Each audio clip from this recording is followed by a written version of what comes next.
parce qu'ils veulent aussi changer notre génome. Donc si je vais maintenant de l'autre côté vers le peuple se sent démuni, mais finalement, il faut peut-être pousser le peuple pour qu'il se réveille et pour qu'enfin, on dise non, on veut vivre notre vie, notre humanité, notre génome humain. Les autres ne sont pas humains, je dirais tout de suite. C'est ça qu'on veut, et on doit protéger vraiment la culture qu'on a ensemble, l'esprit et l'humanité. Et c'est ce que l'ONU appelait, ironiquement, We the People, nous le peuple. Et c'est dans les années 2000 qu'ils ont sorti le grand rapport, quand il y a eu le sommet de l'ONU du Millennium. Et donc, ce qu'ils ont fait, c'est qu'ils ont, avec les Nations Unies, et ces chères Nations Unies, où j'ai travaillé beaucoup, j'ai pris ça comme ma deuxième université dans ma vie, pour comprendre les mécanismes, c'est très compliqué. C'est d'une complexité rare. Ça a l'air simple, comme ça, mais ils ont fait... Je vous invite à écrire sur Internet « Système des Nations Unies », vous tapez sur graphique et vous regardez la planisphère des Nations Unies. Eh bien, toutes les organisations qui sont là ont des gens de tous les pays. Ils ont des gouverneurs qui sont rattachés au secrétaire général. Et Genève a le plus d'agences de tous les lieux où il y a des agences ou des programmes spécialisés des Nations Unies. Il y a New York, mais en fait c'est Genève qui a le plus de rencontres. Et il faut savoir que tous vos ministres de la Santé, tous vos ministres du Travail, tous vos ministres de la Télécommunication, des migrants, des réfugiés, se réunissent à Genève chaque année. Chaque année, ils discutent sur vous, mais vous ne savez pas. Et ils prennent des décisions à l'ONU sur vous et sur nous. Je me m'inclus. Et donc, il y a deux mondes qui sont face les uns aux autres, et il n'y a pas de lien de confiance entre ce monde globalisé où les Nations Unies, avec le Forum économique de Davos, mais Klaus Schwab, que j'avais rencontré en 2014, il décide plus rien. Hein. Il m'a dit moi, je veux te mettre sur le Conseil de la Santé, mais c'est pas moi qui décide. Donc, c'est un coordinateur, mais il faut savoir que derrière, il y a un autre monde qui se réunit avec l'ONU depuis les accords qu'il y a eu il y a quelques années. Donc, cette globalisation, dirigée par le privé, par l'appât du gain, par l'obsession de contrôler qui nous sommes, nos impôts, on nous vole. Franchement, vous pouvez analyser les impôts. D'ailleurs, ça, c'est une des solutions. C'est qu'on n'a aucune transparence sur l'argent qui va aux Nations Unies. Combien vous payez de vos impôts, tous, chaque année, à pourquoi? Pour nourrir les guerres au Moyen-Orient? Envoyer des services de la paix?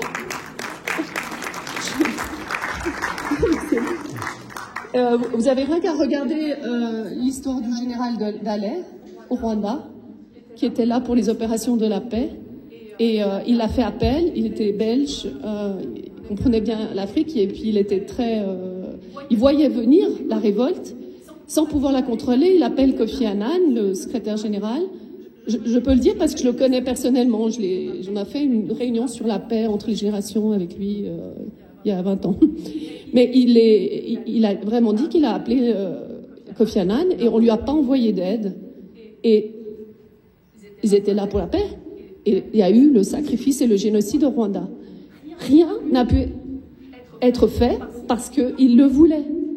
Et donc, on paye pour ça, pour le théâtre. Et donc, il faut quand même comprendre que... Moi, je me suis posé la question il y a quelques années, puis encore plus cette année. Où vont nos impôts? Les routes sont là, tout est là. Qu'est-ce qu'on fait? On améliore le béton, ils nous ont changé toutes les lampes, ils ont mis des 5G. Est-ce qu'on a payé pour ça? On a accepté? Non, c'était pendant le Covid qui était fermé. Donc, il y a même les impôts sur le vivant, et c'est là où vous voyez que leur plan d'intelligence artificielle, de remplacer votre vie par tout ce qui est virtuel, le plaisir extrême qui vous enlève qui vous êtes. C'est chez les jeunes. Voilà. Eh ben, ils sont en train de prendre tout ça d'assaut et ils vous taxent votre chien. Moi, mon fils s'est séparé de sa copine et il a été mis en poursuite parce qu'il n'a pas payé la taxe du chien. Non, mais c'est là que je me suis rendu compte qu'il y avait une responsable des taxations des chiens aux impôts à Genève. Donc, je veux juste quand même vous dire, et il y a des choses qui se globalisent comme les parkings parce que l'entreprise des parkings ici est la même qu'à Genève. Donc, il y a dans votre monde des choses qui se passent. Il y a une globalisation de l'industrie que vous voyez, et là, on n'a plus pied, on ne tient plus la vision et la transparence.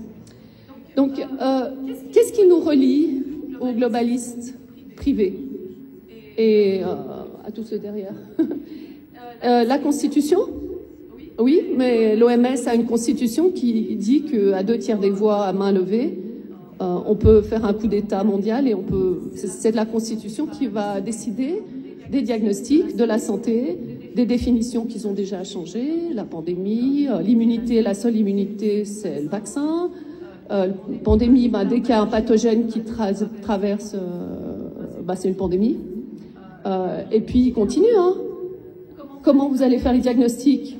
Vous allez à Genève, en face d'Intercontinental. Vous avez le bâtiment de 10 étages de Gavi avec Gavi, les vaccins.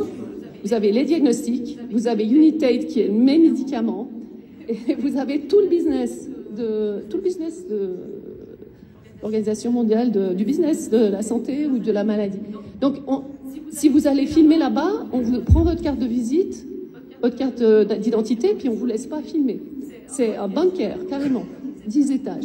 Bon, pour vous dire, il y a des choses qui se passent. Moi, j'ai l'impression qu'on est en train de faire la cité de Genève de l'ONU, qu'on est en train de boucler.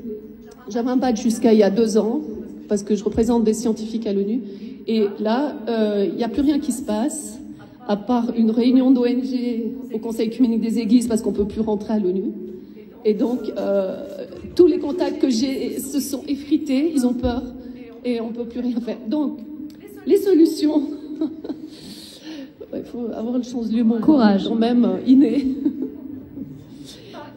J'ai marqué...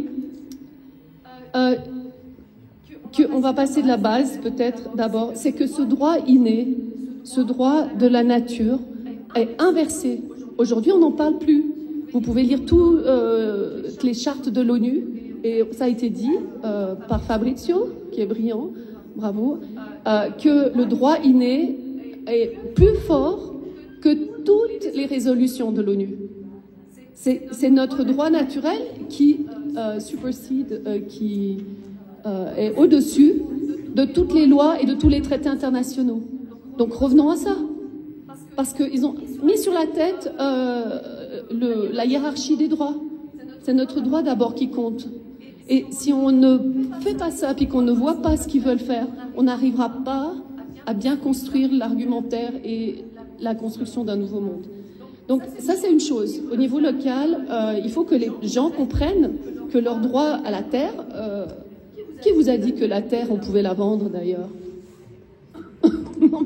C'est Alexandre le Grand qui était en conquête de l'Inde. Et il y a un hindou sage qui le voit et lui dit « Mais je viens conquérir ta terre. » Et le sage lui dit « Mais la seule terre qui t'appartient, temporairement, c'est celle où tu as tes 2 pieds. Tout le reste n'est pas à toi. » Hein? J'ai communiste. Non, mais je veux dire, on doit éduquer les gens sur la base, et nos enfants, à revenir à la sûreté qu'ils sont souverains et ils peuvent dire non. Oui ou non. Et ça, c'est un problème pour beaucoup de monde, parce que, ah non, si je dis non, je suis pas gentil et on va plus être copains avec moi. Mais c'est votre liberté, oui, je veux une vie différente. Donc, c'est très important de revenir à la souveraineté personnelle, dans les familles, dans les enfants, et d'apprendre aux enfants, oui, si tu dis non, c'est pas mal, oui, bien, tu as fait dire non. Voilà, ça c'est la base.